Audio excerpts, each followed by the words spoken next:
Bonjour mes chers élèves, j'espère que vous allez bien. Dans cette vidéo, on va présenter une leçon très importante concernant la subordonnée circonstancielle de but. Cette dernière indique dans quelle intention, dans quel but s'effectue l'action de la principale. Et pour bien maîtriser cette leçon, je l'ai divisée en deux parties, plus un exercice d'application.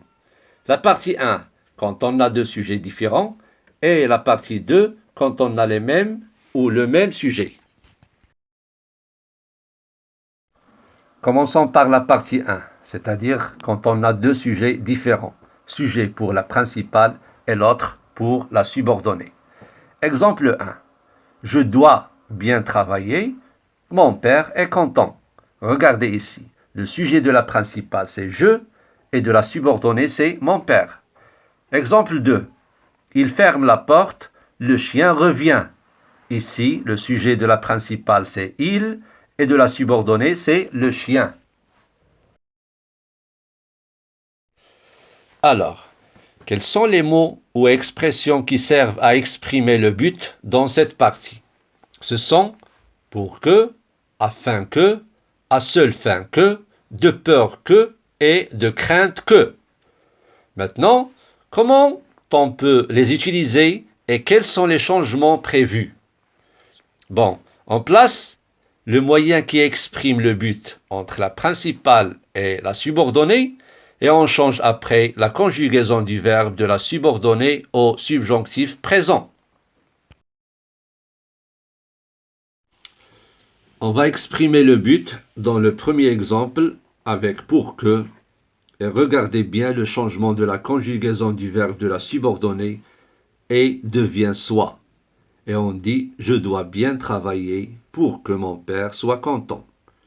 Dans le deuxième exemple, on va utiliser de peur que pour exprimer le but. Alors, le verbe de la subordonnée se transforme du présent au subjonctif présent, c'est-à-dire revient, devient, revienne. Et ici, on a une petite observation concernant ce nœud explétif qui vient d'entrer pour distinguer de la négation ne pas. Et je vais vous donner un exemple 3 pour bien maîtriser les expressions de crainte que et de peur que. Dans cet exemple, on a deux sortes d'expressions. La première, on a exprimé le but avec de peur que à une principale affirmative et là, on met souvent le nœud explétif en disant « Je prends un parapluie de peur qu'il ne pleuve ». Dans la deuxième, on a exprimé le but avec de crainte que à une principale négative.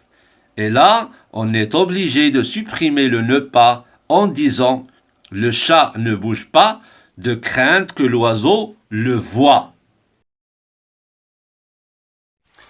Alors, pour la partie 2, c'est-à-dire quand on a le même sujet, alors on ne parle pas d'une subordonnée de but, mais on est devant une idée de but ou un complément circonstanciel de but.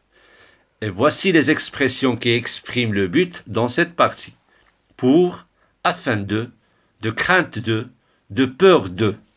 Le changement qui vient, c'est la transformation du verbe conjugué à l'infinitif. Donc, on va utiliser afin de pour exprimer le but dans l'exemple 1 et bien sûr, arriveront devient arriver. Nous prendrons un taxi afin d'arriver plus vite. La même chose pour l'exemple numéro 2.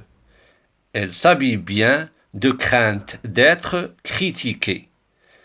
Et pour bien comprendre, mes chers élèves, je vais vous présenter après un exercice d'application.